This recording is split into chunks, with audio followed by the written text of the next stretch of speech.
નમસ્કાર વિદ્યાર્થી મિત્રો, આજે આપણે સૌથી અગત્યના એવા દાખલા નંબર 9ની સમજૂતી મેળવીએ. તો સૌપ્રથમ દાખલાની રકમ આપ વાંચી લેશો. રકમના અંતમાં જણાવવામાં આવ્યું છે કે જરૂરી ખાતા અને પ્રવેશ બાદનું પાકું સરવૈયું તૈયાર કરો. તો જરૂરી ખાતાની અંદર આપણે પુનઃ મૂલ્યાંકન ખાતું બનાવશું. ભાગીદારોના મૂડી ખાતા બનાવવાના થશે, જેમાં આસ્થા અને આહાના જૂના ભાગીદારો છે અને સોનું નવો ભાગીદાર છે. રોકડ ખાતું બનાવશો અને ત્યાર પછી તારીખ 1/4/2017 રોજનું પ્રવેશ બાદનું પાકું સરવૈયું બનાવવાનું થાય છે. ખાતા અને પાકું સરવૈયું બની ગયા પછી આપણે દાખલો ગણવાની શરૂઆત કરીએ. તો દાખલો ગણવાનો સૌથી પહેલો આપણો સ્ટેપ હતો ભાગીદારના મૂડી ખાતાની બાકી મૂડી ખાતામાં મૂકવાની અને રોકડ ખાતાની બાકી રોકડ ખાતામાં મૂકવાની. તો સૌપ્રથમ બંને ભાગીદારની આસ્થા અને આહનાની શરૂઆતની મૂડી પાકા સરવૈયામાં આપેલી છે, અનુક્રમે 76,000 અને 48,400. તો મૂડીની બાકી ભાગીદારના મૂડી ખાતામાં નોંધીએ. બાકી આગળ લાવ્યા. આસ્થાની મૂડી છે 76,000 રૂપિયા અને આહનાની મૂડી છે 48,400 રૂપિયા. ત્યાર પછી રોકડ ખાતાની બાકી આપણને આપેલી છે 16,000 રૂપિયા. રોકડ ખાતામાં લખીએ બાકી આગળ લાવ્યા.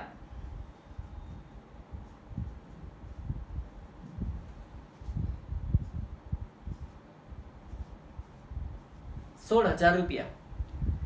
પહેલો સ્ટેપ પૂરો થયો. મૂડી ખાતાની બાકી મૂડી ખાતામાં લખી, રોકડ ખાતાની બાકી રોકડ ખાતામાં મૂકી. હવે સ્ટેપ નંબર 2, બધા હવાલા પૂરા કરીશું. તો પહેલો હવાલો છે સોનું મૂડી તરીકે ₹80,000 અને તેના ભાગની પાઘડી પૈકી ₹7,200 રોકડા લાવશે. હવાલાની અંદર એક બાબત હજી એડ કરવાની છે, તમે એ વિગત લખી નાખશો, હું અત્યારે કહું છું. પહેલો હવાલો જ્યાં પૂરો થાય છે પછી આગળ લખવાનું છે પાઘડીના તફાવતની રકમનો હવાલો જરૂર જણાય તો તેના મૂડી ખાતે નાખવો. આ બાબત તમને પહેલા હવાલાના અંતે નોંધી દેવાની છે. એટલે તમારો સમગ્ર હવાલો આવો બનશે: સોનું મૂડી તરીકે ₹80,000 અને તેના ભાગની પાઘડી પૈકી ₹7,200 રોકડા લાવશે. પાઘડીના તફાવતની રકમનો હવાલો જરૂર જણાય તો તેના મૂડી ખાતે નાખવો. પહેલો હવાલો આવો બનશે.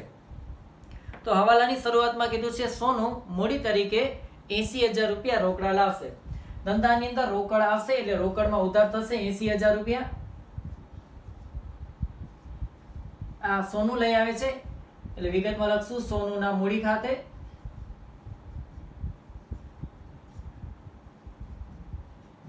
અને એની બીજી એન્ટ્રી સોનુના મૂડી ખાતામાં જમા બાજુ ₹80,000. વિગતમાં લખશું રોકડ ખાતે સોનું મૂડી તરીકે રૂપિયા લઈ આવ્યા એની નોંધ. ત્યાર પછી એ જ હવાલામાં કીધું છે તેના ભાગની પાઘડી પૈકી ₹7,200 રોકડા લાવશે. સોનું પાઘડીના રૂપિયા રોકડા લાવશે. રોકડ આવશે એટલે રોકડ ખાતામાં ઉધાર થશે ₹7,200. વિગતમાં લખાશે પાઘડીના પ્રીમિયમ ખાતે.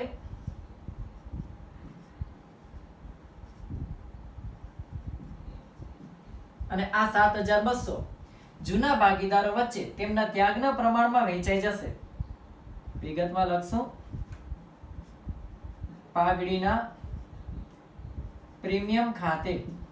હવે આ જે ₹7,200 છે એ જૂના ભાગીદાર આસ્થા અને આહના વચ્ચે તેમના ત્યાગના પ્રમાણમાં વહેંચી દેવાના છે. તો ત્યાગનું પ્રમાણ આપને કેવી રીતે મળશે? તો દાખલામાં તમને જૂનું પ્રમાણ સ્પષ્ટ આપેલ નથી. આ રીતે જુઓ તો તમને રકમમાં ક્યાંય જણાવ્યું નથી કે ભાગીદારો આસ્થા અને આહના કયા પ્રમાણમાં નફો નુકસાન વહેંચે છે. સૂચના ન હોતા 1932ના ભાગીદારી કાયદાના નિયમ પ્રમાણે આસ્થા અને આહના સરખે હિસ્સે નફો નુકસાન વહેતા હશે, માટે આસ્થા અને આહનાનો જૂનો ભાગ કેટલો થશે? સરખે હિસ્સે 1:1. અને નવો ભાગ કેટલો? તો હવાલા નંબર 2 માં તમને આપેલ છે નવું નફા નુકસાનનું પ્રમાણ 4:3:3 નક્કી કરવામાં આવ્યું છે. તો હવે રકમની અંદર તમને જૂનો ભાગ મળી ગયો. જૂનો ભાગ કેટલો? તો સીધી રીતે આપેલ નથી, સ્પષ્ટ આપેલ નથી, માટે જૂનું પ્રમાણ થશે સરખે હિસ્સે અને નવો ભાગ હવાલા નંબર 2 માં છે. તો સૌથી પહેલા આપણે ત્યાગની ગણતરી કરી દઈએ. ત્યાગનું પ્રમાણ શોધવા માટે સૌથી પહેલા શોધશું ત્યાગ. ત્યાગનું સૂત્ર છે જૂનો ભાગ માઇનસ નવો ભાગ.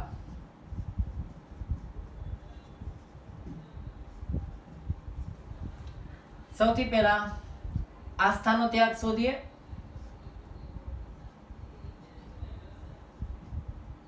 આસ્થાનો જૂનો ભાગ કેટલો? સરખે હિસ્સે છે એટલે 1/2 માઇનસ એનો નવો ભાગ હવાલા નંબર 2 માં આપેલ છે 4:3:3. તો ત્યાંથી આસ્થાનો ભાગ નીકળશે 4/10. 10 કેમ આવ્યા? તો હવાલા નંબર 2 માં જે પ્રમાણ આપેલું છે એનો સરવાળો 4 + 3 + 3 એટલે 10. સાદુરૂપ આપીએ 1 × 10 10 માઇનસ 4 × 2 8 છેદમાં 2 × 10 20. 10 માંથી 8 જશે, જવાબ +2 છેદમાં 20. બીજો ભાગીદાર આહના, એનો ત્યાગ શોધી લઈએ.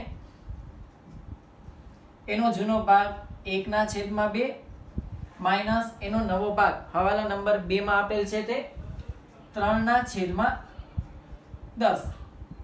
બાદ બાકી કરીએ 1 × 10 10 માઇનસ 3 × 2 6 છેદમાં 2 × 10 20. 10 માંથી 6 બાદ થશે +4 છેદમાં 20. બંને ભાગીદારનો ત્યાગ મળી ગયો. ત્યાગના સૂત્રમાં પ્લસ આવેલ જવાબને આપણે ત્યાગ કહીશું. તો આસ્થાનો ત્યાગ મળે છે 2/20 અને આહનાનો ત્યાગ મળે છે 4/20. એના ઉપરથી આપણે ત્યાગનું પ્રમાણ મળશે. ત્યાગનું પ્રમાણ કેટલું થશે? 2/4. માત્ર અંશની વિગત લેવાની છે. આ પ્રમાણને નાનું કરવું હોય તો કરી શકો છો. 2 × 2 ને 2 × 4 1/2. 2/4 રાખશો તોય ચાલશે, 1/2 લખશો તો પણ ચાલશે. તો હવે આ પાઘડીના જે 7,200 રૂપિયા છે એને આપણે ત્યાગના પ્રમાણમાં વહેંચી દેવાના છે. તો 7,200 ગુણ્યા 1/3. 3 કેવી રીતે થયા? 1 ને 2 3. 7,200 ગુણ્યા 1/3. તો 2,400 રૂપિયા થશે આસ્થાના અને 4,800 રૂપિયા થશે આહનાના. કેવી રીતે? તો 7,200 ગુણ્યા 2/3 એટલે આહનાના ભાગની પાઘડી મળશે. તો આ વાત થઈ ભાગીદાર પાઘડીના રૂપિયા જે રોકડા લઈ આવ્યા છે તેની. હવે આગળ પહેલા હવાલામાં નોંધ્યું છે પાઘડીના તફાવતની રકમનો હવાલો જરૂર જણાય તો તેના મૂડી ખાતે નાખવો. હવે એ સમજી લઈએ.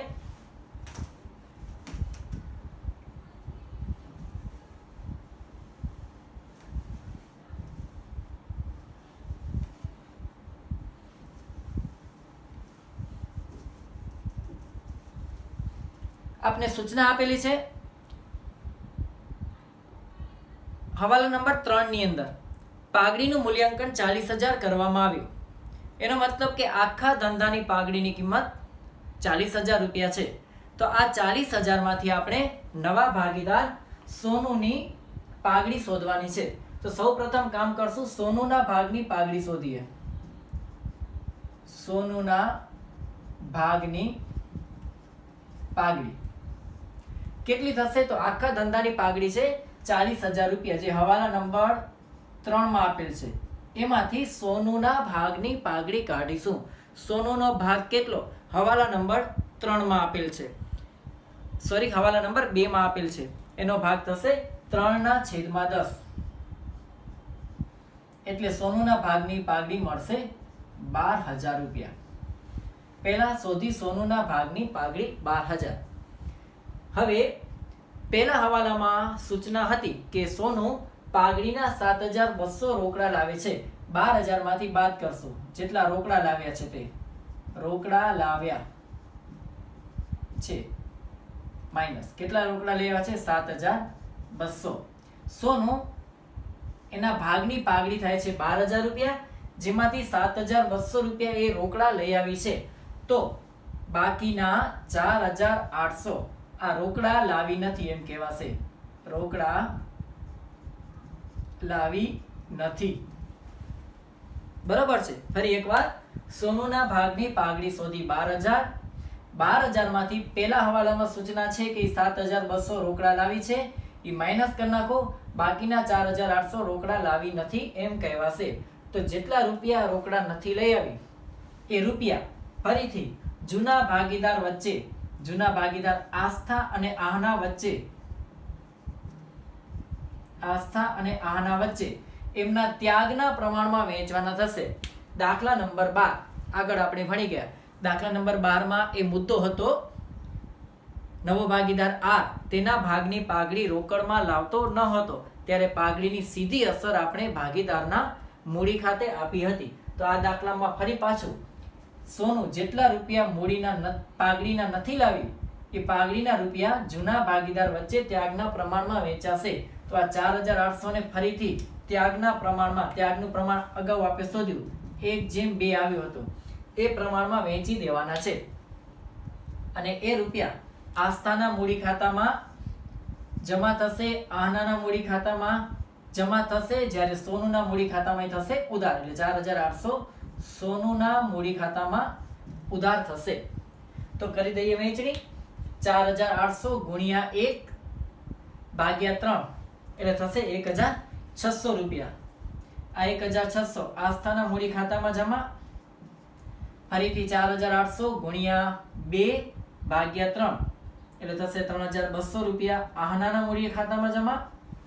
અને આ બંને રૂપિયા સોનુના મૂડી ખાતામાં થશે ઉધાર 1,600 રૂપિયા અને 3,200 રૂપિયા.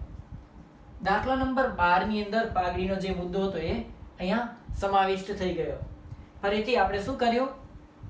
સોનુના ભાગની પાઘડી કાઢી 12,000 રૂપિયા, એમાંથી જેટલા એ રૂપિયા રોકડા લઈ આવી હતી એ બાદ કર્યા. બાકીના 4,800 એ રોકડા નથી લાવી એમ કહેવાશે. તો જેટલા રૂપિયા રોકડા નથી લાવી પાઘડીના એ રૂપિયા જૂના ભાગીદાર વચ્ચે એના ત્યાગના પ્રમાણમાં વહેંચાઈ જશે. ત્યાગનું પ્રમાણ આપણે આગળ શોધ્યું 1:2. તો આ 4,800 ને 1:2 માં વહેંચતા આસ્થાના મૂડી ખાતે જમા થયા 1,600, આહનાના મૂડી ખાતે જમા થયા 3,200 અને આ બંને રૂપિયા સોનુના મૂડી ખાતામાં થયા ઉધાર. હવે વિગત. અહીં રકમ આસ્થા અને આહનાના ખાનામાં છે, સોનુના ખાનામાં નથી, એટલે વિગતમાં લખાશે સોનુના મૂડી ખાતે.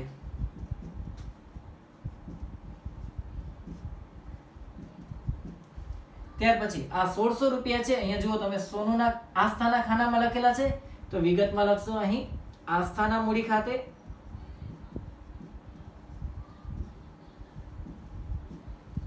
આ 3,200 રૂપિયા આહનાના ખાનામાં લખેલા છે, તો અહીં વિગતમાં લખશું આહનાના મૂડી ખાતે.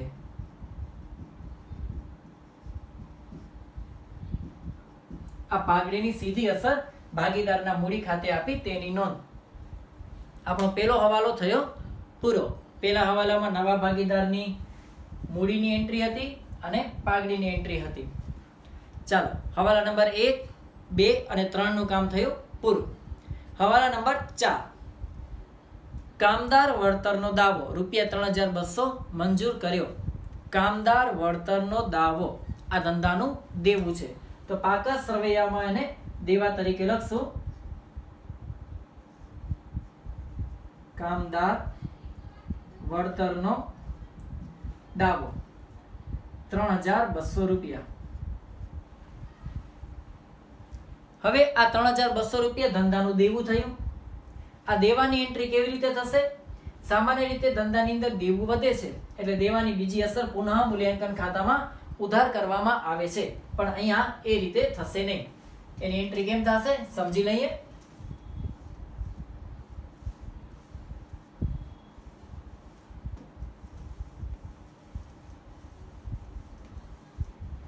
તમને પાકા સરવૈયામાં મૂડી દેવા બાજુ કામદાર વળતર ભંડોળ આપેલ છે 4,800. નોંધ કરું છું અહીંયા કામદાર વળતર ભંડોળ તમને આપેલ છે 4800. આ કામદાર વળતર ભંડોળ શું છે આગળ આપણે સમજી ગયા. આ છે એકત્રિત નફો. કામદાર વળતર ભંડોળ એકત્રિત નફો છે. હવે આની સામે 3200 રૂપિયાનો દાવો થયો છે. તો દાવો કરશું બાદ માઈનસ દાવો 3200 રૂપિયા. 4800 માંથી 3200 બાદ કરશું, તફાવત રહેશે 1600. આ 1600 શું છે? હજુ આપણો એકત્રિત નફો વધ્યો છે એમ કહેવાશે. ફરી એક વખત તમને કામદાર વળતર ભંડોળ આપેલ છે 4800 અને આની સામે કામદાર વળતરનો દાવો થયો છે 3200 નો, જે ધંધાનું દેવું બને છે. તો એકત્રિત નફામાંથી દેવું બાદ કરતા હજુ 1600 રૂપિયા નફો વધ્યો. આ નફો વધ્યો એમ કહેવાશે. આ એકત્રિત નફો છે. 16,1600 એકત્રિત નફો છે. તો એકત્રિત નફાનું શું કરશું આપણને ખ્યાલ છે.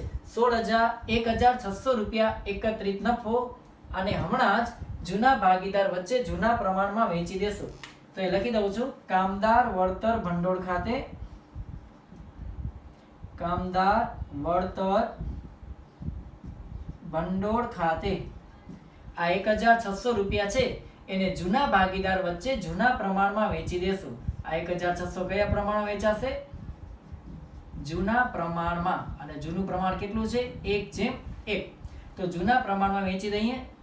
જૂનું પ્રમાણ સરખે હિસ્સે 800 રૂપિયા અને 800 રૂપિયા. કામદાર વળતર ભંડોળનો હવાલો પૂરો. ત્યાર પછી હવાલા નંબર 5. રોકાણો રૂપિયા 19,200 માં આહના લઈ જશે. રોકાણ છે એ આહના ધંધામાંથી લઈ જાય છે. તો જેટલા રૂપિયામાં રોકાણ આહના લઈ જાય છે એટલા રૂપિયા એના ખાતે કરીશું ઉધાર, કારણ કે આહના લેનાર બને છે. એના ખાતામાં ઉધાર કરશું 19,200 રૂપિયા. વિગતમાં લખશું રોકાણો ખાતે આહના છે રોકાણો લઈ જાય છે 19,200 ની અંદર. હવે તમને પાકા સરવૈયામાં જુઓ રોકાણો આપેલા છે 20,000 રૂપિયાના.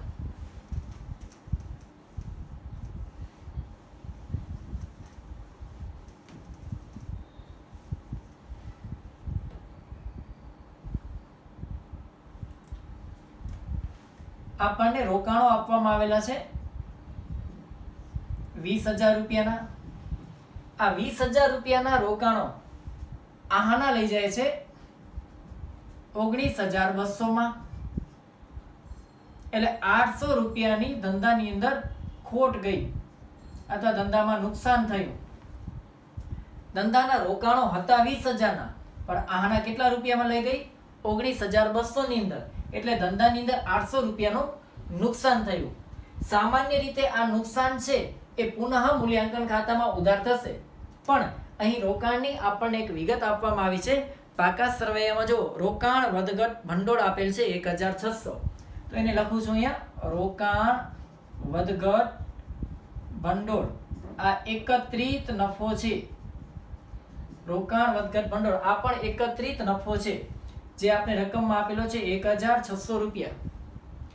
ત્યાર પછી આ રોકાણોની અંદર નુકસાન કેટલું આવ્યું? જુઓ, આનું નુકસાન આવ્યું 800 રૂપિયાનું. તો આ એકત્રિત નફાની સામે એનું નુકસાન કરીએ બાદ, નુકસાનને બાદ કરીએ 800 રૂપિયા. તો હજી આપણી પાસે 800 રૂપિયાનો એકત્રિત નફો વધશે. એકત્રિત નફો વધશે. આટલા રૂપિયા વધે છે. આ 800 રૂપિયા શું છે? એકત્રિત નફાનો વધારો. એકત્રિત નફાનું નામ શું છે? રોકાણ વધઘટ ભંડોળ નામનો એકત્રિત નફો. 800 રૂપિયા આપણી પાસે વધ્યો. તો હવે આ 800 રૂપિયા એકત્રિત નફો છે એને જૂના ભાગીદાર વચ્ચે જૂના પ્રમાણમાં વહેંચવાનો છે. તો 800 રૂપિયા જૂના ભાગીદાર વચ્ચે જૂના પ્રમાણમાં વહેંચી દઈએ. તો હવે લખું છું રોકાણ વધઘટ ભંડોળ ખાતે. અને કેટલા રૂપિયા છે? 800. 800 રૂપિયાને જૂના ભાગીદાર વચ્ચે જૂના પ્રમાણમાં વહેંચી દઈએ. સરખે હિસ્સે, જૂનું પ્રમાણ સરખે હિસ્સે છે એટલે 400 અને 400. હવાલા નંબર 5 પૂરો. હવાલા નંબર 6. રોકાણો પર મળવાનું બાકી વ્યાજ 2,400 નોંધેલ નથી. તો નોંધી દઈએ મળવાનું બાકી વ્યાજ એ ધંધાની મિલકત કહેવાશે, લેણું કહેવાશે. મિલકત લેણા બાજુ લખું છું, મળવાનું બાકી રોકાણોનું વ્યાજ, જેના રૂપિયા છે 2400. આ આપણી મિલકત બની, લેણું છે એટલા માટે. એની બીજી અસર, પુનઃ મૂલ્યાંકન ખાતામાં જમા બાજુ મળવાના બાકી વ્યાજ ખાતે 2400 રૂપિયા. ત્યાર પછીનો હવાલો, લેણદારોએ લખેલી દેવી હુંડી રૂપિયા 2000 સ્વીકારેલ જે ચોપડે નોંધેલ નથી. લેણદાર અને દેવી હુંડીનો હવાલો છે. પાકા સરવૈયામાં લેણદારો આપેલા છે 12000 ના. મૂડી દેવા બાજુ લખશું લેણદારો 12000 રૂપિયાના. અને બીજું દેવી હુંડી આપણને આપેલ છે, જેની કિંમત છે 6000 રૂપિયા. હવાલો સમજો. કીધું છે લેણદારોએ લખેલી દેવી હુંડી રૂપિયા 2000 સ્વીકારેલ જે ચોપડે નોંધેલ નથી. લેણદારે આપણા ઉપર હુંડી લખી હતી, એ હુંડી આપણે સ્વીકારીને પરત કરી દીધી.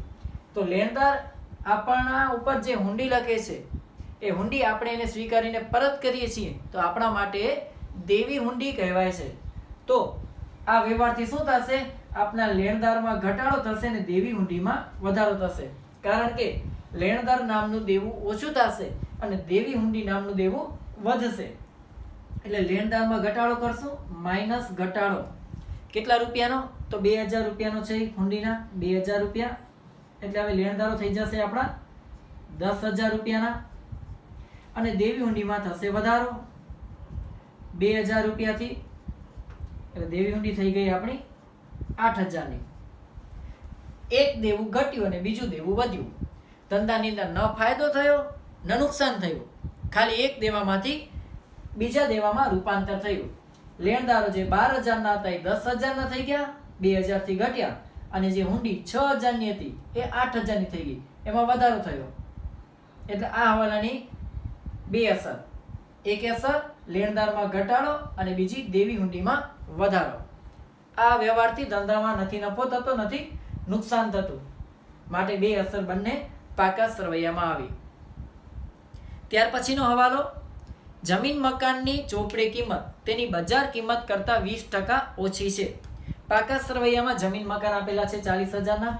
નોંધીએ ને, જમીન મકાન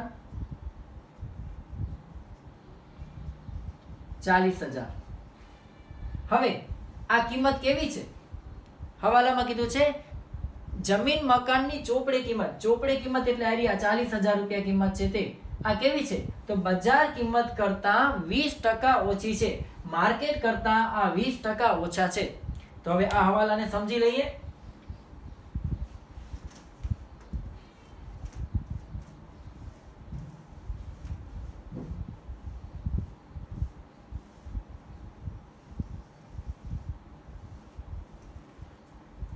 હવે આપણને જમીન મકાનની કિંમત આપેલી છે અત્યારે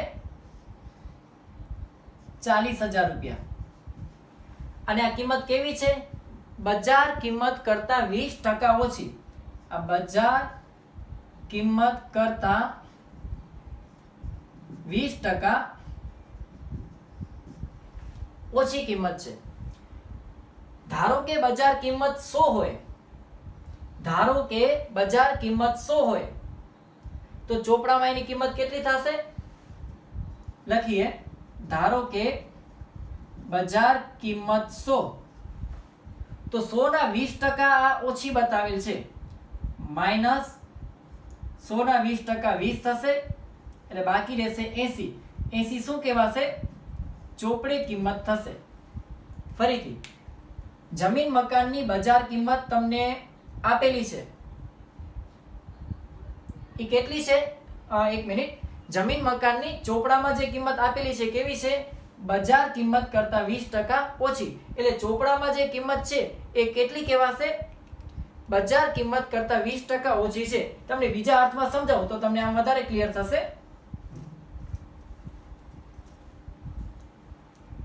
સીધી એ રીતે જ નોંધ કરીએ કે ચોપડામાં કિંમત કેટલી, ચોપડામાં કિંમત કેટલી છે, તો બજારમાં જે કિંમત ચાલી રહી છે એના કરતા 20% ઓછા ચોપડામાં બતાવેલા છે. ધારો કે બજારમાં કિંમત જો 100% હોય તો 100 ના 20% 20 થશે. 20 ઓછા કરીને ચોપડામાં કિંમત બતાવેલી છે 80%. એટલે જો ચોપડામાં કિંમત 80% હોય તો એની બજારમાં કિંમત કેટલી થશે? 100% થશે. આમ કહી શકીએ બજારમાં કિંમત 100%, જેની ચોપડામાં કિંમત કેવી થશે? 80%. તો હવે તમે પદ માંડી શકો કે જો ચોપડે કિંમત 80 હોય તો એની બજાર કિંમત બનશે 100. ચોપડે કિંમત 80 તો બજાર કિંમત કેટલી? 100. ચોપડે કિંમત 40,000 રૂપિયા, ચોપડામાં કિંમત અત્યારે આપણે 40,000 દીધી છે. આ રહી પાકા સરવાળામાં તમે જોઈ શકો છો. ચોપડામાં કિંમત જો 40,000 હોય તો એની બજારમાં કિંમત કેટલી થશે? તો સાદુરૂપ આપી દઈએ 40,000 ગુણ્યા 100, 40,000 ગુણ્યા 100 કરશું, ભાગ્યા કરીશું 80, એટલે જવાબ મળશે 50,000. 40,000 ગુણ્યા 100 ભાગ્યા 80 એટલે થશે 50,000. આનો મતલબ એમ થયો જમીન મકાનની બજારમાં કિંમત 50,000 છે. જમીન મકાનની બજારમાં કિંમત કેટલી છે? 50,000. તો આપણને જમીન મકાન જે 40,000 ના આપેલા છે આની કિંમત કેટલી થઈ ગઈ છે? 50,000 થઈ ગઈ છે. તો આમાં કરશું વધારો, વત્તા વધારો 10,000 નો, એટલે જમીન મકાનની નવી કિંમત થશે 50,000 રૂપિયા.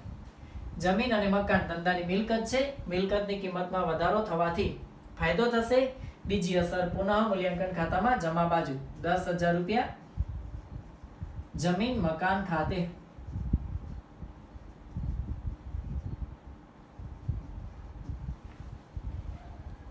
પરીક્ષા માટે ખૂબ જ અગત્યનો હવાલો આ. ત્યાર પછી 9મો હવાલો, ચૂકવેલ વીમા પ્રીમિયમમાં ₹4,800 આવતા વર્ષના છે. ચૂકવેલ વીમા પ્રીમિયમ એટલે થશે અગાઉથી ચૂકવેલ વીમા પ્રીમિયમ. મિલકતના બાજુ લખશું અગાઉથી ચૂકવેલ વીમા પ્રીમિયમ કેટલા રૂપિયા છે? 4,800. આ અગાઉથી ચૂકવેલ વીમા પ્રીમિયમ એ આપણું લેણું બનશે. લેણું બનવાથી બીજી અસર પાકા સરવૈયામાં મિલકત દેણા બાજુ 4,800 રૂપિયા અગાઉથી ચૂકવેલ વીમા પ્રીમિયમ ખાતે. હવાલા થઈ ગયા બધા આપણા પૂરા. ત્યાર પછીનું કામ છે હવે પાકા સરવૈયાની ફેરફાર વિનાની મિલકતો અને દેવા પાકા સરવૈયામાં જે તે સ્થિતિએ મૂકી દેવા. શરૂઆત કરીએ મૂડી દેવા બાજુથી. સૌથી પહેલા ભાગીદારની મૂડી આપેલી છે જે આપણે મૂડી ખાતાની અંદર નોંધી દીધી છે અહીં. ત્યાર પછી કામદાર વળતર ભંડોળ છે એ હવાલાની અંદર આવી ગયું. રોકાણ વધઘટ ભંડોળ એ પણ હવાલાની અંદર આવી ગયું. ત્યાર પછી પ્રોવિડન્ટ ફંડ 6,400 આ ફેરફાર વિનાનું દેવું છે તો પાકા સરવૈયામાં મૂડી દેવા બાજુ એ જ રીતે મૂકી દેશું. પ્રોવિડન્ટ ફંડ 6,400 રૂપિયા. ત્યાર પછી ગાલકા અનામત છે તો ગાલકા અનામતને આપણે દેવાદારમાંથી બાદ કરીને બતાવીએ છીએ. તમને દેવાદારો આપેલા છે 25,200. મિલકત દેના બાજુ દેવાદારો લખશો 25,200 કારણ કે ગાલકા અનામતને દેવાદારમાંથી બાદ કરીને બતાવવામાં આવે છે. ગાલકા અનામત કેટલી આપેલી છે? 8,000 રૂપિયા. આમાંથી 8,000 રૂપિયા બાદ કરશો એટલે બાકીની રકમ બહારની સાઈડ 17,200 રૂપિયા. અહીં ધ્યાન આપજો ગાલકા અનામતનો હવાલો નથી કે આપણે ગાલકા અનામતની એન્ટ્રી પુનઃ મૂલ્યાંકન ખાતામાં આપવાની થાય. આ તો પાકા સરવૈયામાં રકમની અંદર તમને આપેલ છે ગાલકા અનામત મૂડી દેવા બાજુ. આપણે એને એ જ સ્થિતિએ રહેવા દીધી. ગાલકા અનામતને તમને જે મૂડી દેવા બાજુ આપેલી છે એને માત્ર દેવાદારમાંથી બાદ કરીને સામેની સાઈડ બતાવી દીધી. કારણ કે ગાલકા અનામત છે એ દેવાદારમાંથી બાદ કરીને બતાવવામાં આવે છે.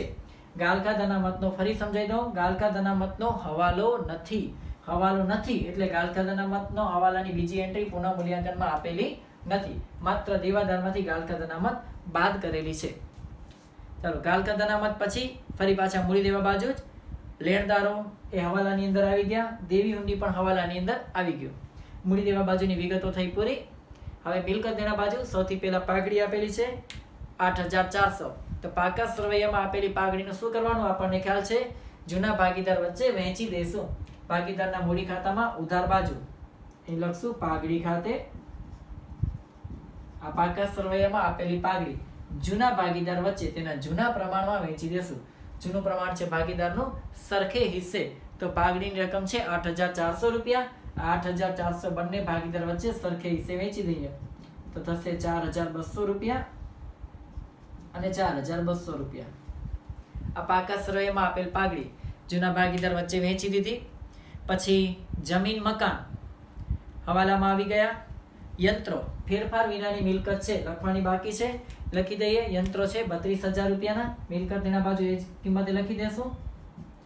યંત્રો 32,000 યંત્રો. પછી રોકાણો એ હવાલાની અંદર આવી ગયું, કારણ કે ભાગીદાર આહના લઈ ગઈ હતી, એની એન્ટ્રી આપણે કરી દીધી છે. અને બીજી એક વસ્તુ યાદ રાખજો કે રોકાણો ભાગીદાર ધંધામાંથી લઈ જાય છે, તો હવે ધંધા પાસે રોકાણો નથી. ધંધા પાસે રોકાણો નથી એટલે પાકા સરવૈયામાં પણ હવે રોકાણો આવશે નહીં. રોકાણ પછી દેવાદારો એ આપણે લખી દીધા છે, કારણ કે સામે ગાલકદ અનામત આપેલી હતી, તો એ ગાલકદ અનામતને બાદ કરવા માટે દેવાદાર આપણે આગળ લખી દીધા. દેવાદાર પછી સ્ટોક. સ્ટોકની કિંમત લખવાની બાકી છે, એમાં કોઈ ફેરફાર નથી આવ્યો, તો એ જ કિંમતે લખી દઈએ. સ્ટોક 14,400 રૂપિયા. સ્ટોક પછી રોકડ. તો રોકડ છે એની બાકી આપણે રોકડ ખાતામાં નોંધી દીધી હતી. રોકડ પછી છે જાહેરાત ઝુંબેશ ખર્ચ. આ છે એકત્રિત ખોટ. અગાઉ આપણે સમજી ગયા કે જાહેરાત ઝુંબેશ ખર્ચ શું છે, એકત્રિત ખોટ. તો એકત્રિત ખોટને જૂના ભાગીદાર વચ્ચે આપણે જૂના પ્રમાણમાં વહેંચી દેશું. મૂડી ખાતામાં ઉધાર બાજુ જાહેરાત ઝુંબેશ ખર્ચ ખાતે આ એકત્રિત ખોટ છે. કેટલા રૂપિયા છે એકત્રિત ખોટ? 3,200. તો આ 3,200 ને જૂના ભાગીદાર વચ્ચે જૂના પ્રમાણમાં વહેંચી દઈએ. જૂનું પ્રમાણ સરખે હિસ્સે છે, 3,200 ના સરખા ભાગ કરતા 1,600 અને 1,600. ત્યાર પછી નફા નુકસાન ખાતું ઉધાર બાકી આપેલી છે, તો એ પણ ધંધાની ખોટ કહેવાશે, અને ખોટ હોવાથી એને પણ જૂના ભાગીદાર વચ્ચે જૂના પ્રમાણમાં મૂડી ખાતાની અંદર ઉધાર બાજુ વેચી દેશું. લખશું નફા નુકસાન ખાતે. તમારી માહિતી માટે લખી દઉં છું, આ ખોટ છે 4,000 રૂપિયા. જૂના પ્રમાણમાં જૂનું પ્રમાણ સરખે હિસ્સે છે, તો સરખા ભાગ 2,000 અને 2,000. પાકા સરવૈયાની બધી વિગતો થઈ ગઈ પૂરી. હવે સૌથી છેલ્લું કામ ખાતા બંધ કરવાનું. તો સૌ પ્રથમ પુનઃ મૂલ્યાંકન ખાતું બંધ કરશું. પુનઃ મૂલ્યાંકન ખાતાનો જમા બાજુનો સરવાળો વધારે થાય છે 17,200. એટલો જ સરવાળો ઉધાર બાજુ મૂકીએ 17,200. ઉધાર બાજુ કોઈ રકમ નથી એટલે તફાવતની રકમ આવશે 17,200. આ 17,200 આપણો નફો છે, જે ભાગીદારો વચ્ચે વેચી દેવાનો છે. તો લખી દેશું ભાગીદારોના મૂડી ખાતે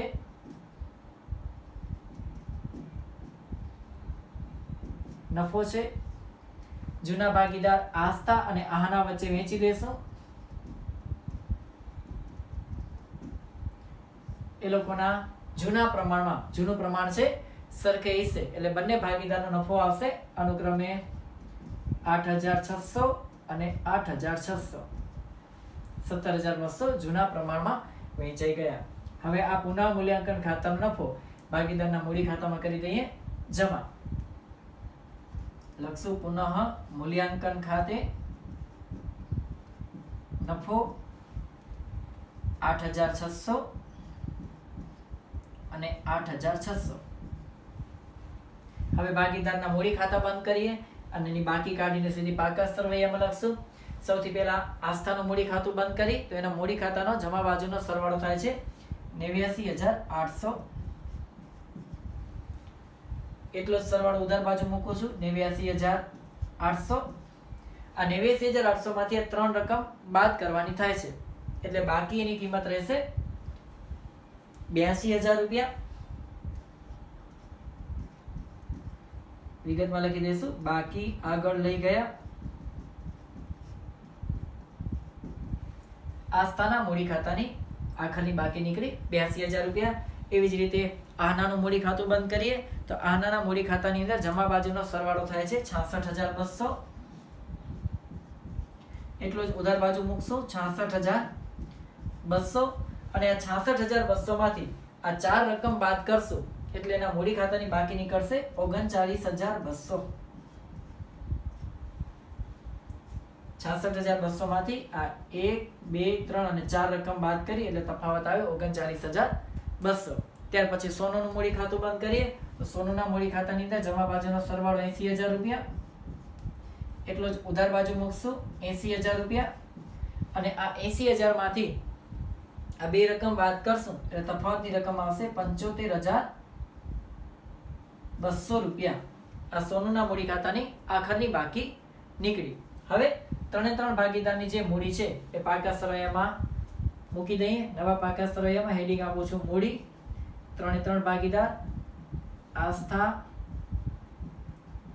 આહના અને સોનુ. આસ્થાની મૂડી છે 82,000 રૂપિયા, આહનાની મૂડી છે 39,200, નવી મૂડી શોધી તે, અને સોનુની મૂડી છે 75,200. ત્રણે ભાગીદારની કુલ મૂડી થાય છે 1,96,400. હવે રોકડ બેંક ખાતું બંધ કરીએ તો એનો સરવાળો થાય છે ઉધાર બાજુનો 1,03,200, એટલો જ સરવાળો જમા બાજુ મૂકશું 1,03,200. જમા બાજુ કોઈ રકમ નથી એટલે તફાવતની રકમ એટલી જ આવશે 1,03,200. વિગતમાં લખી દેશું બાકી આગળ લઈ ગયા. અને આ રોકડ ધંધાની મિલકત છે એટલે એની બાકી સીધી પાકા સરવૈયામાં લખી દેશું. રોકડ 1,03,200. હવે પાકા સરવૈયાનો બંને બાજુનો સરવાળો કરી દઈએ. બંને બાજુનો સરવાળો થાય છે 2,24,000 રૂપિયા.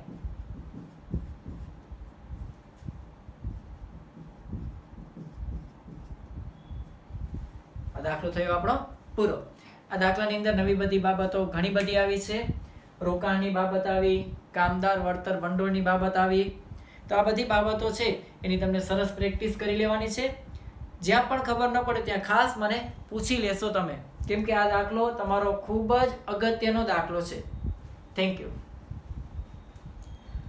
એક બાબત એ જણાવી દઉં કે તમને સ્વાધ્યાયની અંદર હોમવર્કની અંદર ઉદાહરણ 23 ગણવાનું છે.